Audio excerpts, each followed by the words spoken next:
بسم الله الرحمن الرحيم.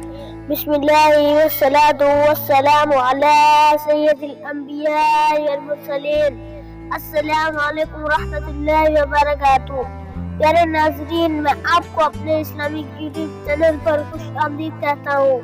میرے چینل کو لازمی سبسکرائب کریں تاکہ میری حوصلہ افزائی ہو. تو چلیے شروع کرتے ہیں آج کی ویڈیو. بھیک مانگنے کی حوصلہ شکنی. رسول اللہ صلی اللہ علیہ وسلم کے ارشاد کا مفہوم ہے: تمہارے لوگوں سے مانگنا قیامت کے دن تمہارے منہ پر برے نشان یعنی زخم کی صورت میں ہوگا. اور یہ یاد رکھو کہ سوال کرنے کی اجازت صرف 3 لوگوں کو ہوگی. نمبر 1، جان لیوا فقر میں مبتلا شخص کو. نمبر 2، بھاری قرض میں دبے شخص کو. نمبر 3، اور خون بہا دیت کی ادائیگی کے ذمہ دار کو. السلام علیکم ورحمۃ اللہ وبرکاتہ.